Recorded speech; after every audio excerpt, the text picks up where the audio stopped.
Hey everybody, this is Shweta. My name is Inder and welcome to our channel. It's time for next scene from movie Oru Vadakan Selfie. Let's watch it. Yeah.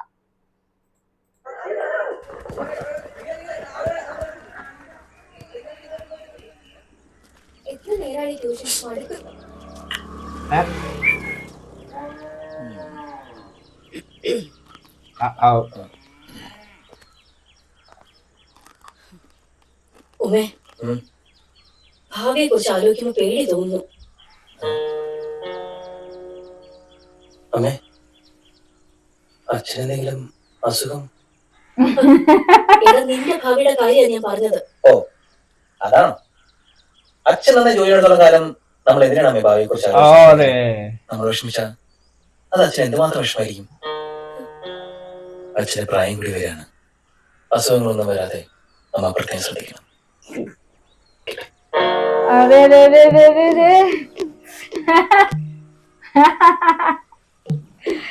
Oh God.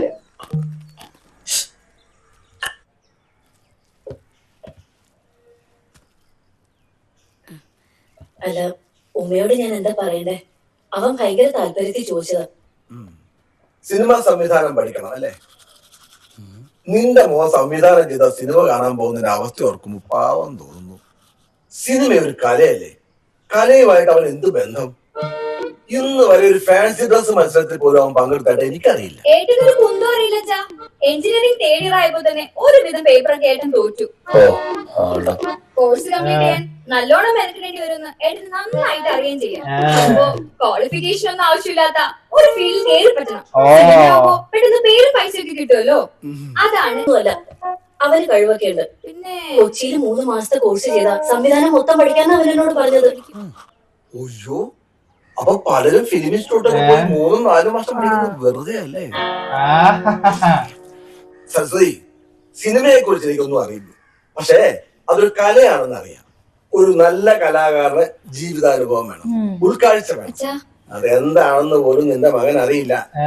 പോട്ടെ, ഇതൊക്കെ അവൻ ഉണ്ടാക്കിയെടുക്കാം. പക്ഷേ ആദ്യം അവനൊരു നല്ല മനുഷ്യനാവണം. നല്ല മനസ്സിൽ നല്ല ചിന്ത ഉണ്ടാവും. അവൻ ആദ്യം നാട്ടുകാരെ കൊണ്ട് വീട്ടുകാരെ കൊണ്ട് നല്ലത് പറയിപ്പിക്കട്ടെ. അതിനുശേഷം മതി സംവിധാനം പഠിക്കലൊക്കെ. ഇന്നെവിടെ നോക്കിയാലും സമരങ്ങളും ഹർത്താലുകളുമാണ്. ജനജീവിതത്തെ സ്തംഭിപ്പിക്കാമെന്നല്ലാതെ ഇതുകൊണ്ട് ആർക്ക് എന്തു പ്രയോജനം? പ്രവർത്തിക്കേണ്ട ഒരു സമൂഹത്തെ പിറകോട്ട് വലിക്കുന്ന കാലഹരണപ്പെട്ട ഇത്തരം സമരങ്ങളെ തിരസ്കരിക്കേണ്ട സമയം അതിക്രമിച്ചിരിക്കുന്നു. സുഹൃത്തുക്കളെ, സഹപ്രവർത്തകരാരുമില്ലാത്ത എന്റെ ഈ ഒറ്റയാൽ സമരം ഹർത്താലുകൾക്കെതിരെയുള്ള ഒരു പോരാട്ടമാണ്. പൊതുജനത്തിന് യാതൊരു വിധത്തിലുമുള്ള ബുദ്ധിമുട്ടും ഉണ്ടാവരുത് എന്ന നിർബന്ധമേക്കുള്ളത് കൊണ്ടാണ് ഒറ്റയാൽ സമരം എന്ന ആശയം ഞാൻ മുന്നോട്ട് വെച്ചത്. എനിക്ക് സംസാരിക്കാനുള്ളത് ഇവിടുത്തെ യുവതലമുറയോടാണ്. ഹർത്താലുകൾക്കെതിരെ നിങ്ങൾ ശബ്ദമുയർത്തണം. ക്രിയാത്മകതയുടെയും അധ്വാനത്തിന്റെയും പാതയിലൂടെ വീടിന് അഭിമാനമായി പുരോഗതിക്ക് നിങ്ങൾ വഴികാട്ടികളാവണം, വെളിച്ചമാവണം, പ്രചോദനമാവണം. ഇന്ത്യയുടെ ആത്മബോധത്തെ അറിയാനുള്ള സെൻസ് ഉണ്ടാവണം, സെൻസിബിലിറ്റി ഉണ്ടാവണം, സെൻസിറ്റിവിറ്റി ഉണ്ടാവണം.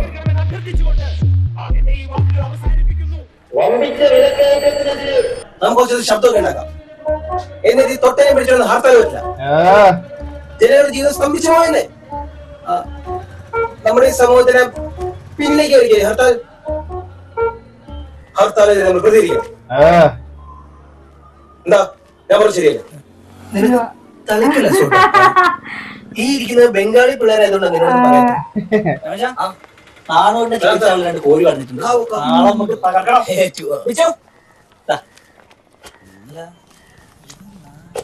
എന്താ പറ്റി? എന്താ ഒരു ഗൗരവം? എന്റെ അറിയാം, നാളെ ഹർത്താൽ ആയതുകൊണ്ട് ബിവറേജിന്റെ മുന്നിൽ സാധനം വാങ്ങിയാൽ ക്യൂ നിൽക്കാനേ. അവിടെ തന്നെ പിടിച്ചോണ്ടെന്നിട്ട് ഇവൻ ഏതാണ്ടൊക്കെ പറയാ. അറിയാ, ഹർത്താലിനെതിരെ പ്രതികരിക്കാം. ജനങ്ങളുടെ ജീവിതം സ്തംഭിച്ചു പോയല്ലേ? നീ വല്ല കവല പ്രശ്നം കേൾക്കാൻ പറയാ. ജനങ്ങൾക്ക് നാട്ടിൽ നല്ലതൊക്കെ ചെയ്യാൻ പറ്റണം. നീ വന്നേ, നീ ചുറ്റും നോക്കിയാട്ട്. എല്ലാം ജോലി കഴിഞ്ഞ് ക്ഷീണിച്ചു വരുന്ന ആൾക്കാരാ. ഓരോ മുഖത്തൊക്കെ ഒരു ചിരി കണ്ടുവാ. ചേച്ചിരിക്കുന്നു കണ്ടുവാ. അതെ, നാളെ ഹർത്താൽ ആയതുകൊണ്ടാ കേട്ടാ. ഈ ഹർത്താലിന് കുടിക്കുന്ന കള്ളും വേനൽക്കാലത്ത് രണ്ടിന്റെ സുഖം വേറെ. എടാ, ചെറുപ്പക്കാരുടെ കാര്യം മാത്രല്ല, ഭാര്യയും ഭർത്താവും ജോലി ചെയ്യുന്ന കുടുംബത്തിലൊക്കെ ഇവരെ കണ്ടുമുട്ടുന്ന ഹർത്താലാന്നല്ലേ. പല കുടുംബ ബന്ധങ്ങളും നിലനിന്ന് പോകുന്ന ഹർത്താൽ കാരണമാണ്. പിന്നെ അതെ. ഓ, Oh. അപ്പൊ ഈ ഹർത്താല് വളരെ നല്ലൊരു കാര്യമാണല്ലോ. എന്ത് സംശയം? ആകെ ബുദ്ധിമുട്ട് ദൂരെ യാത്ര ചെയ്ത് വരുന്നവർക്ക് അവര് റെയിൽവേ സ്റ്റേഷനിലൊക്കെ വന്ന് പെട്ടുപോകും. അതൊരു ന്യൂനപക്ഷ. വീട്ടിലൊന്നും വലിയ വിലയില്ലാതെ. അതാണ് ആ കാര്യം. ഞാൻ വെറുതെ നീ നന്നാവും പോകുന്ന ഒരു പരിപാടി വെച്ചാലോ? എന്ത് പരിപാടി? റെയിൽവേ സ്റ്റേഷനിൽ കുടിക്കുന്ന ആൾക്കാരെ നമുക്ക് ബൈക്കിൽ അവരവരുടെ വീട്ടിലെത്തിച്ചാലോ? Okay. ഏതെങ്കിലും ലോക്കൽ ചാനൽ കാശ് കൊടുത്ത് അവരെ കൊണ്ട് അറിയിപ്പിക്കാം. പക്ഷെ പാർട്ടിക്കാര് നമ്മളെ റോഡ് തടഞ്ഞിർത്തില്ലേ? എടാ, പാർട്ടി സ്ട്രോങ് ആയില്ലെങ്കിൽ നമ്മൾ പോകുന്നില്ല. അല്ലാത്ത ഏരിയയിലുള്ള ആൾക്കാരെ നമ്മൾ എത്തിച്ചാൽ പോരെ. മോനെ, സംഗതി ഏറ്റ നാളെ വൈകുന്നേരം ചാനലിൽ വാർത്ത വരും. ഈ നാട് സംസാരിക്കും നമ്മളെ കുറിച്ചായിരിക്കും. സാമൂഹ്യ പ്രതിബദ്ധതയുള്ള ചെറുപ്പക്കാർ, നന്മയുടെ പാതയിൽ നാടിന്റെ യുവതം. ചെറിയ പൊളിയായിരിക്കും മോനെ. നീ മരണമാസം ലെവലടാ നീ. എന്റെ വീട്ടുകാർക്കൊക്കെ കാണിച്ചു കൊടുക്കണം. നാടിന്റെ പൊന്നോമലക്ക് അനുമോദനം എന്ന് പറഞ്ഞേ ഞാൻ തന്നെ എന്റെ വീട്ടിലൊരു ഫ്ലെക്സ്. ഉമേഷ്, ഞാനിവിടെ എല്ലാം സെറ്റ് ആയിട്ടുണ്ട്. ബീറ്റാ വിഷൻ ചാനലിന്റെ വണ്ടി നമ്മൾ പറഞ്ഞ 3 സ്ഥലത്ത് റെഡിയാണ്. ഓക്കെ. എടാ, പിന്നെ താനിപ്പൊഴി വഴി ഷാജി വരും, കൈത്തോട്ട് മുക്കുവഴി തങ്കപ്രസാദ്. Okay. നീ മേലാഞ്ചേരി തന്നെ ഉണ്ടാവൂലേ? ആ വളവ് തിരിച്ച് നീങ്ങ വാ, ഒരു ഫുൾ വൈകിട്ട് ഞാൻ നിന്നെ എടുക്കും. എടാ, എന്നെ മോൻ കാണൂലേ? അതൊന്നും പേടിക്കണ്ട, ഞാൻ എല്ലാം നോക്കിക്കോളാം. എടാ, ഞങ്ങൾ പുറപ്പെടാണ്. തങ്കം നോക്കി കൈത്തോട്ട് മുക്കുവരെ ഒരു ആന്റിയെ കിട്ടിയിട്ടുണ്ട്. നിൽക്കാൻ പോട്ടാ. അണ്ടല്ലൂർ ചുമ കണ്ടില്ലേ? ഈ ആയിട്ട് അവിടം വരെ എത്തുമെന്ന് എന്റെ സംശയം. എന്റെ വീട്ടിലാരൂല്ലേ? ഉണ്ട്. ദോ, ഇപ്പൊ വരാം. നിക്ക്. എടാ, പോണ്ടേ? ഞാൻ അങ്ങോട്ട് വിളിക്കാം. വേഗം, വേഗം. ബാഗേം പിടിക്കും. മോനെ, ബൈക്കിൽ പോയാൽ റിസ്ക് ആവോ? ആണ് ഒരു റിസ്ക്. ഞാൻ വേണമെങ്കിൽ വൈകുന്നേരം വരെ ഇവിടെ ചേട്ടൻ ധൈര്യമായിട്ട് നിൽക്കും. ആയില്ലേ? എനിക്ക് ബൈക്കിൽ കയറുന്നുള്ള പരിചയം.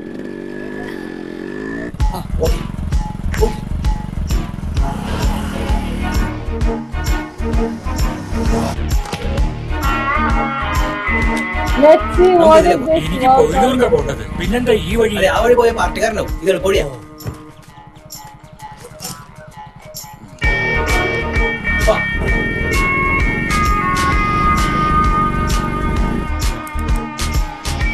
നമ്മുടെ ഇന്നത്തെ ഹർത്താലിനെതിരെ നിൽക്കുന്നത് ആരായാലും ശരി അടിച്ചൊതുക്കും.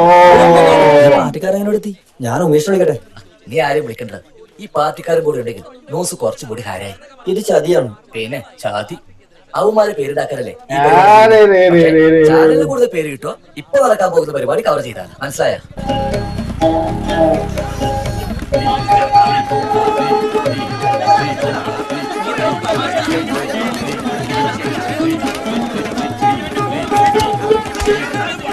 ഹർത്താൽ ദിവസം റെയിൽവേ സ്റ്റേഷനിലെത്തിയ യാത്രക്കാരനെ ക്ഷുഭിതരായ പാർട്ടി പ്രവർത്തകരുടെ മുമ്പിൽ ഇട്ടുകൊടുത്തുകൊണ്ട് ഉമേഷ് എന്ന ചെറുപ്പക്കാരൻ ഓടി രക്ഷപ്പെട്ടു. അതേസമയം സാഹസികമായി വീടുകളിൽ തങ്കപ്രസാദ് എന്നിവർ ശ്രദ്ധ പിടിച്ചുപറ്റി. ഉത്തരവാദിത്തങ്ങളിൽ നിന്ന് ഓടി മറയുന്ന ഉമേഷിനെ പോലുള്ളവരല്ല സമൂഹത്തിന് ആവശ്യമെന്ന് പഞ്ചായത്ത് പ്രസിഡന്റ് സുഗുണൻ അഭിപ്രായപ്പെട്ടു. നീ വിഷമിക്കണ്ട. ഈ ബീറ്റ വിഷം അങ്ങനെ ആൾക്കാരൊന്നും ചാനലൊന്നുമല്ല. സമാധാനായിട്ടിരി.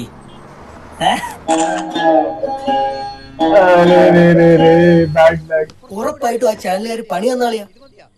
പെലേക്ക് ഭയങ്കര വിഷമമുണ്ട്. നീ ഒരു 2 ദിവസത്തെ സൗകര്യം പോലെ ഞാൻ നിന്നെ വന്ന് കണ്ടോളാം.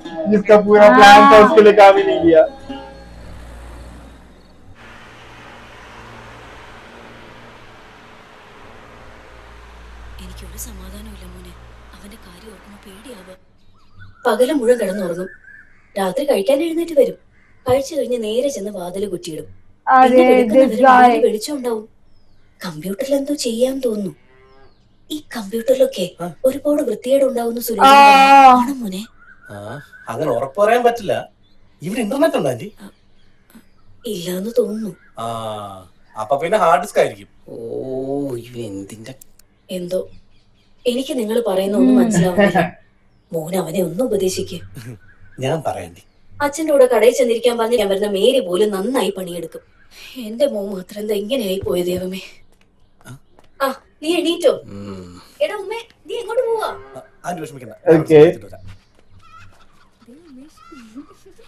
ഇന്നലെ TV കണ്ടായിരുന്നു.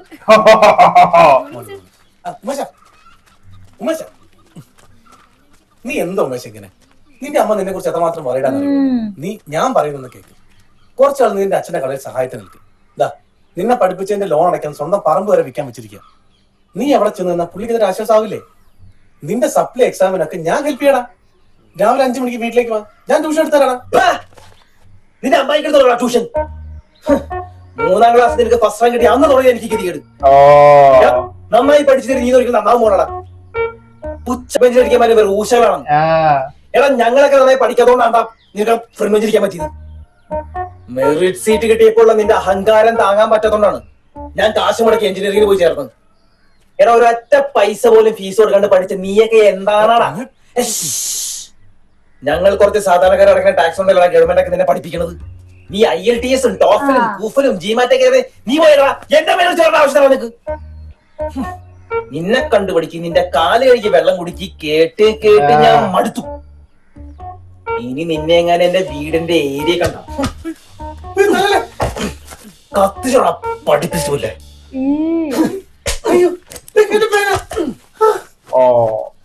मार खाया लगाई था मेरे को. തല്ലിയിട്ടൊന്നും കാര്യമില്ല. സൈക്കോളജിയിലായിട്ട് അവനെ തകർക്കാൻ പറ്റും. അതിനാദ്യം ഞാൻ അവനേക്കാളും വളരണം. എങ്ങനെ? എത്രയും പെട്ടെന്ന് സിനിമയിൽ കയറും. അങ്ങനെയാണ് നമുക്ക് കൊച്ചിയിലേക്ക് വിട്ടൂടെ? മലയാളത്തിൽ ഡയറക്ടേഴ്സ് ഒന്ന് ക്രാഫ്റ്റ് പറയാം. ഓക്കെ. തമിഴ് പോയിട്ടൊരു ബിഗ് ബഡ്ജറ്റ് സിനിമയാണ് കിട്ടും. ഞാൻ ഗൗതം മേനോൻ അസിസ്റ്റ് ചെയ്താലോ എന്ന് ആലോചിക്കാം. പുള്ളി മലയാളമാണല്ലോ. മാത്രമല്ല ഞങ്ങളുടെ തോട്ട് പ്രോസസ് ഓൾമോസ്റ്റ് സെയിം ആണ്. യെസ്. മാത്രമല്ല പുള്ളി മേന. അതുകൊണ്ട് പക്ഷെ ആ പുള്ളിയുടെ അടുത്തേക്ക് എങ്ങനെ എത്തുക? അളിയാ നീ മറ്റേ ഓടുന്ന വീഡിയോ യൂട്യൂബിൽ വൈറലല്ലേ? അത് നമുക്ക് ഗൗതമേനെ കാണിച്ചാലോ? അളിയ പക്ഷെ അവൻ പറഞ്ഞില്ലേ ഷാജി നീ മേടിക്കൂട്ടോ. നിക്ക്, നിന്റെ ക്രിയേറ്റർ നിനക്കൊരു ഷോർട്ട് ഫിലിം ചെയ്തൂടെ? തമിഴിലൊക്കെ എത്ര പിള്ളേരാ ഷോർട്ട് ഫിലിം ചെയ്ത് സിനിമയിൽ കയറിയത്? മലയാളത്തിൽ നിന്നുണ്ടല്ലോ അൽഫോൺസ് പുത്തൂരൻ. പുത്തൂരനല്ല പുത്രൻ. ആരെ അസിസ്റ്റ് ചെയ്തിട്ടില്ല. അത്ര അഹങ്കാരം നമ്മൾ അസിസ്റ്റ് ചെയ്ത് തന്നെ വേണം സിനിമയിൽ കയറാൻ. എന്നാലേ വലിയ വലിയ നടന്മാരെ നമുക്ക് പരിചയപ്പെടാൻ പറ്റും. ഇപ്പൊ ഗൗതമേനോൻ അജിത്തിനെ വെച്ച് പടം ചെയ്തില്ലേ? ഗൗതമേനോൻ വഴി അജിത്തിനെ പരിചയപ്പെടണം. അജിത്തിനെ വീഴ്ത്തിയാണല്ലോ മോനെ ലൈഫ് സെറ്റാണ്. അല്ല അപ്പൊ കഥ വേണ്ടേ? കഥ കുഴപ്പമില്ല. എന്റെ ഇഷ്ടംപോലെ കൊറിയൻ സിനിമകളുണ്ട്. അതിൽ ഏതിലോരെടുത്ത് മലയാളത്തിലാക്കിയാൽ നീ തകർക്കളിയാ. ഇത് യൂട്യൂബിൽ വരുമ്പോ ആൾക്കാരെ പറയില്ലേ കൊറിയൻ പടാണെന്ന്? അത് മൈൻഡ്.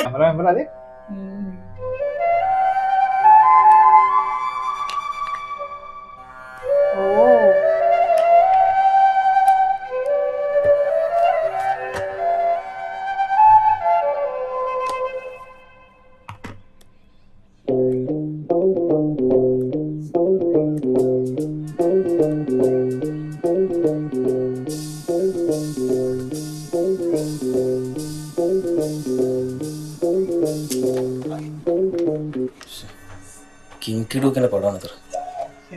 ഒരു വക മനസ്സിലാവണില്ലല്ലോ. ഒരു കാര്യം ചെയ്യാം, നമുക്ക് നമ്മുടെ മച്ചാന്റെ പടം കാണാം. कोरियन सिनेमा से किधर आ गया? देखनी पड़ेगी ये मूवी. गाइस मूवी का नाम देखी नहीं है. रीमेक है, बॉलीवुड ने रीमेक किया है इसको, वो मूवी को.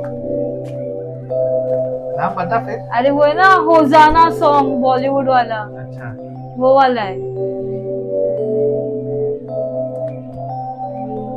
गाइस नाम बताना.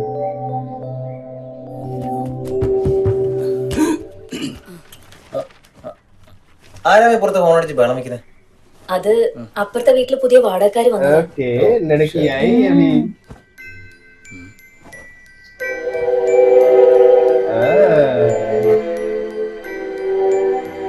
ഡേയ്സി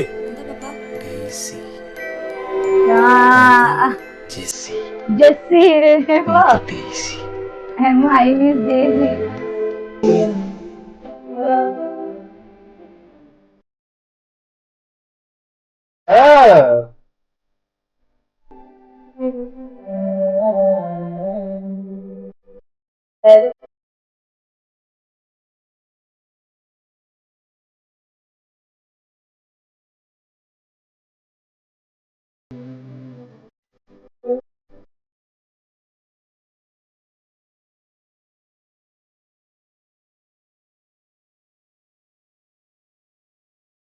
നീ തന്നെ ഒപ്പിച്ചേ? ഡെയ്സിയാണ് എന്റെ ഇൻസ്പിറേഷൻ. അടുത്ത വീട്ടിൽ പോയി നമസ്കാരം. ഞങ്ങളെന്നാ വീട്ടിലോട്ട് കിട്ടും. വന്നിട്ട് കാര്യമില്ല, അവൾ കമ്മിറ്റഡ് ആണ്.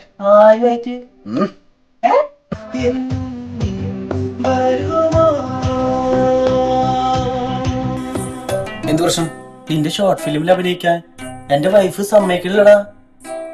എനിക്ക് നായികക്കുള്ള കാര്യം ഓൾ അറിഞ്ഞേക്കണം. ശരിയാ, അല്ലെങ്കിൽ ഒരു നായകനാവുള്ള എന്തോ ഒരു കുറവ് നിനക്കുണ്ട് അല്ലേ? നീ പ്രൊഡക്ഷൻ മാത്രം നോക്കിയാൽ മതി. ഞാൻ അഭിനയിക്കുന്നില്ലെങ്കിൽ ഞാൻ പ്രൊഡ്യൂസും ചെയ്യില്ല. നീ വിഷമിക്കണ്ട, ഞാൻ പ്രൊഡ്യൂസ് ചെയ്തോളാം. പക്ഷെ ഒരു കണ്ടീഷൻ ഉണ്ട്. റെഡി? Yes, action. ഓക്കേ അല്ലേ? എന്താ പ്രശ്നം? ഇങ്ങനെ വന്ന് ഇങ്ങനെ തിരിഞ്ഞ് ഇങ്ങനെ വെച്ച് ഇതിനെല്ലാം ഞാൻ ചെയ്തു. തള്ളി വെക്കാതെ എന്താ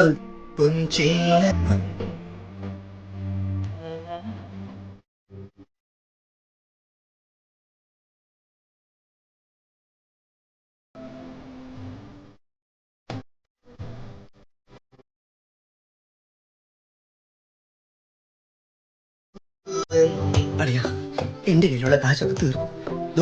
ലവളുടെ അമ്മയാണെങ്കിൽ നിങ്ങൾ എന്നെ പോസ്റ്റ് ആക്കി എന്ന് പറഞ്ഞ് ഏതോ ഒരു ഷോർട്ട് ഫിലിം ലവക്ക് പോണെന്ന് പറഞ്ഞ ബഹളോ. 2500 രൂപ കൂടുതൽ ചോദിക്കുന്നത്. നിന്റെ എടുക്കാൻ പറ്റൂ? ഈ വൈറലാവാന്ന് പറഞ്ഞ എന്താ മോനെ? എന്റെ ഷോർട്ട് ഫിലിം റെഡി ആയ ഞാൻ അത് ഇന്റർനെറ്റിൽ എടുക്കും. അപ്പൊ അത് ഒരുപാട് പേര് അങ്ങനെ ഹിറ്റാ. അതിനെയാണ് വൈറലാവാന്ന് പറയുന്നത്. വൈറലായ പിന്നെ ഡെയിലി ഇന്റർനെറ്റ് ഇങ്ങോട്ട് കാശ് വരാന്നേ. ആണോ? ഇന്റർനെറ്റ് പൈസ എടുത്തോടെ.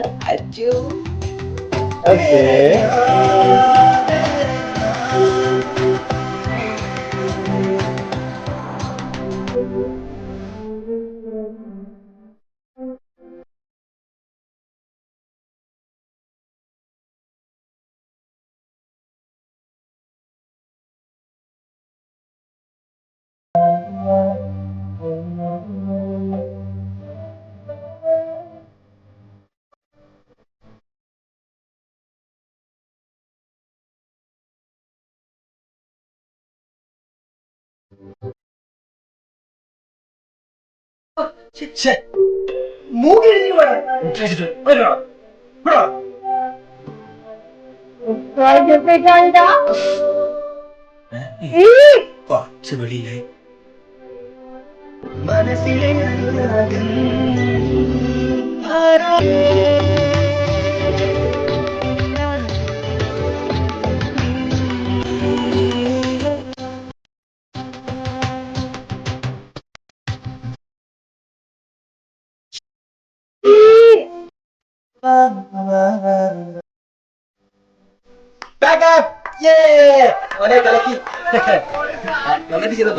Okay. This is so good, yaar. I'm loving this. But उसका पहला वाला plan fail गया. He went viral but for the wrong reasons. Wrong reason. But now now he's this making a thing, short film. And Daisy आई है बाजू में. तो उसके लिए सब मेरे रोमांटिक शॉर्ट फिल्म बना रही है. Romantic way, romantic. Yes. पर अभी देखना है कि will he achieve the goal that he has? Because father, it's not even supporting. Yes. Like he needs a cash and lot of things. Yeah, also, but his father is also it's an art. You Right. need to be artist. तो थोड़ा good thought process होना चाहिए वो सब. तो ये देखना भी कैसे होगा क्या होगा. Let's wait for more. So guys, meanwhile, take care. Bye bye.